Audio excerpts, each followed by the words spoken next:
So one of the things you'll notice that the screw in there, it is a very, very large slotted screwdriver. So you're definitely going to want to use the largest bit that you have.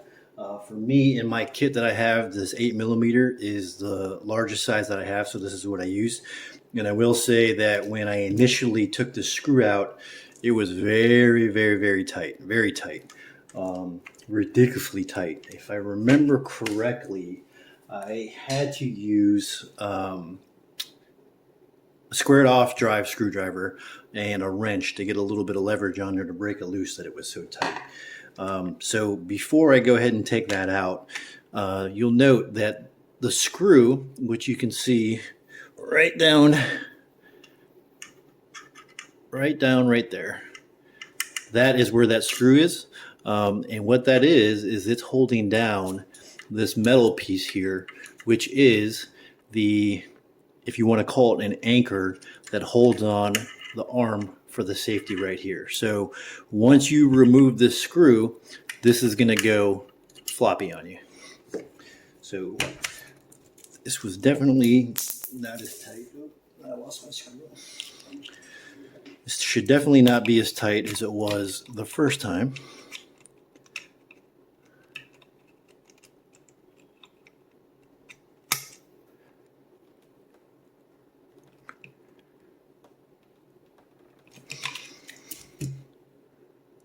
So it turns out that this screw coming back out now was just as hard as the first time. So I don't know if maybe that's if it tightens up under recoil, I don't know. But I had to do the same thing I did the first time.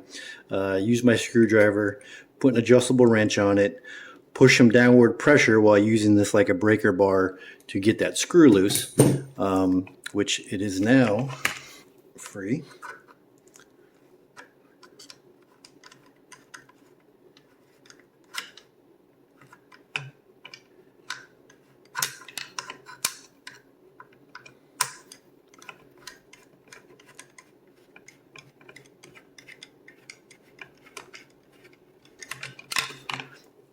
Right. So that out of the way, and it looks like it's not completely free yet.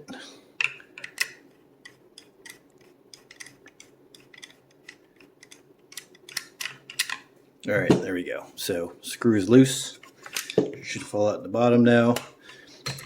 As you see, like I mentioned, it is a very, very large screw, and even with the 8mm apex tip, your best bet when you're loosening and tightening is to go to the outside head of the screw to give yourself a little bit more leverage to break it loose. At least that's what works for me. So put that off to the side. I'm going to go ahead and I'm going to close this door again so I don't accidentally snap this thing off as I'm flipping the gun around.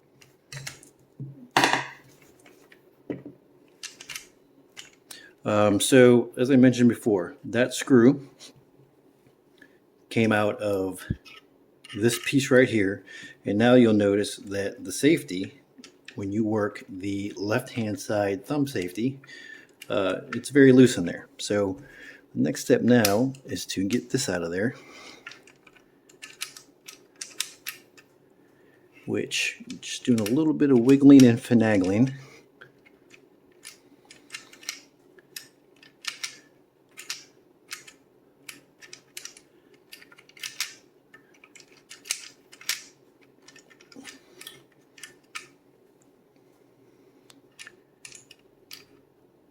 That pulls out.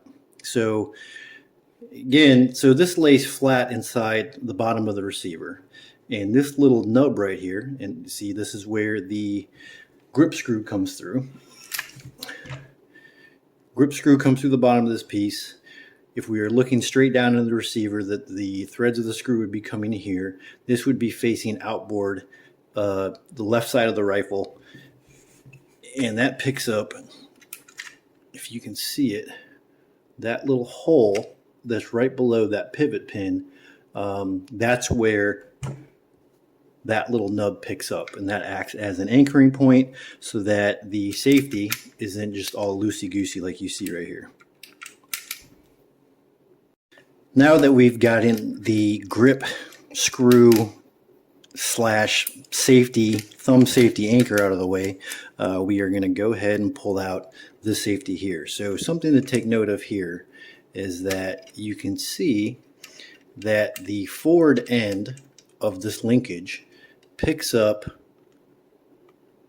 right there where you see that moving. That's going to pick up your tang safety, if that's what it's called. To remove this, it's simply just like any other AK. You just pivot it up and this falls out.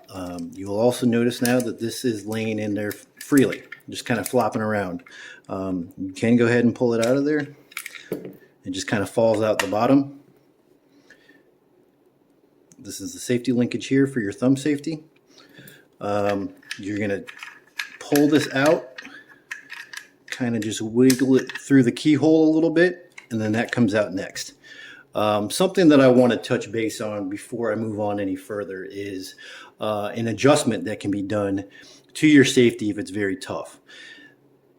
This spring right here with this detent engages the side of the safety right here, and that's what you feel, those positive notches as you move the safety between safety and between fire. Now, I don't know if all Galils come this way, if it's only just some of them, but I had read enough of the on the internet forums where people were talking about the modification to make this thing looser, because I can tell you that at least on my Galil, my safety was extremely safe or tough to work.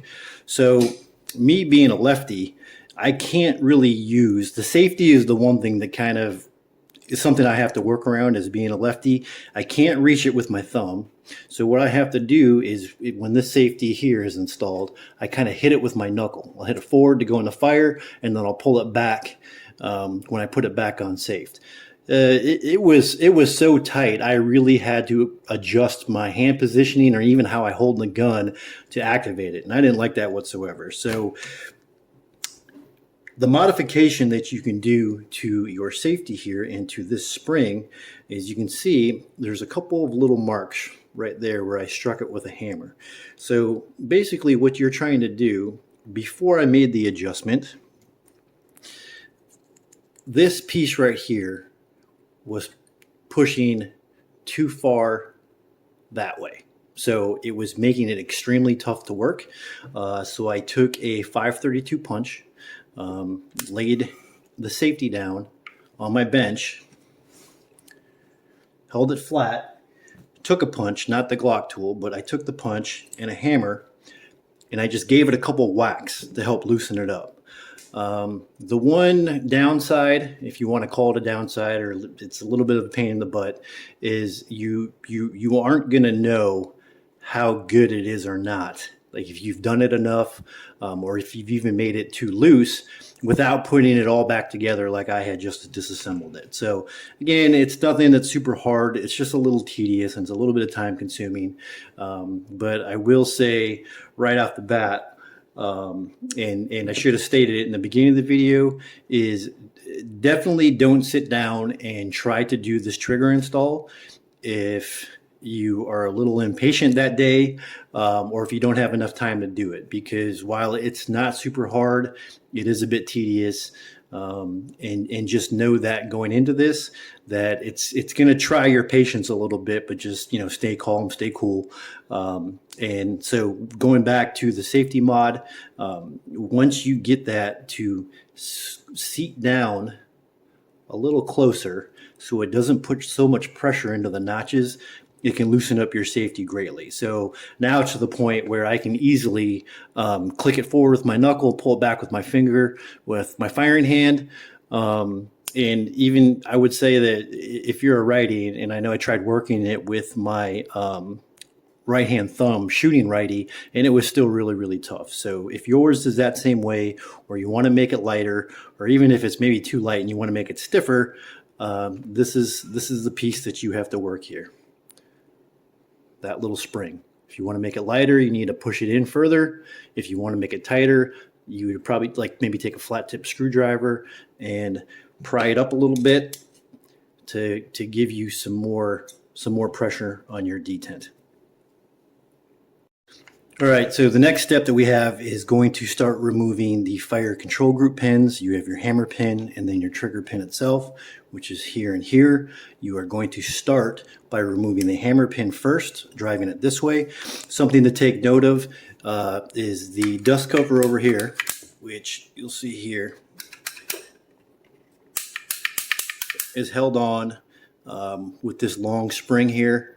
It is not required for you to have to remove this piece here, so you don't have to mess with any of that. A couple added tools when you start moving on. This little hook scribe along with some needle nose pliers always comes in handy, and which you'll really see in the next step here. So in order to remove these two pins, there is a little hook right in here.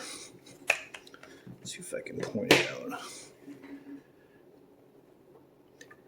Right here that runs all the way down and pops out here. It goes underneath the trigger pin, the long leg goes underneath the trigger pin, which is right here, goes underneath there, and then there's a loop right here that goes around your hammer pin. Once I get it out, I'll show you and you can really see what I'm talking about. But basically, it loops, comes up around here, loops around this pin, and then goes underneath. And what that does is it holds those pins captive so they can't fall out. So you, without pulling out that spring, you are not going to be able to remove your fire control group pins. So don't just start beating on them with a hammer and an awl trying to get them out. It is a little bit of a struggle getting this out. As you can see, the loop here is where you want to pull forward, up and forward from. And I don't know if they made that little loop there for ease of installation and reinstallation, but that's what I use. That's what they showed in the shield and sword video. You could use various things. You could use a punch, you could use an awl, you could just grab it with some needle nose pliers. It is resting right against the side of the receiver, and like I mentioned in the beginning of the video, I choose to use these roll pin punches because they are rounded and I'm not in there gouging the crap out of the inside of the receiver. You probably really wouldn't be hurting anything, but you know, I don't want to damage things where I don't have to. So what I'm going to show you is I get started by grabbing this here with my roll pin punch and pulling it up and out. So if you can see here, what that has done is pulled this little loop from being halfway, it's kind of wrapped halfway around the hammer pin. Once you get it to that point, because it is very tight and you're going to start pulling it into this dust cover spring, you kind of have to pull it towards you and up at the same time. And that's where this little hook scribe comes in handy. I will grab that, pull it up and away, and it just flew out.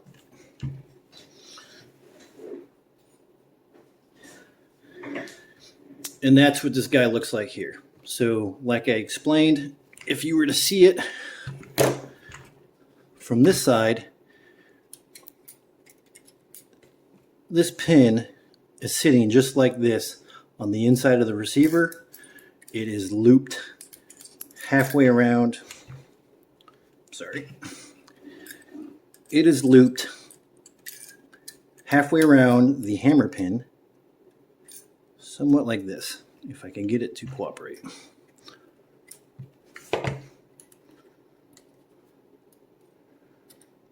Wrapped around the hammer pin, goes underneath the trigger pin, and then the upward pressure from resting on the bottom of the receiver is what puts tension on it and keeps it in place. So that's what that looks like coming out.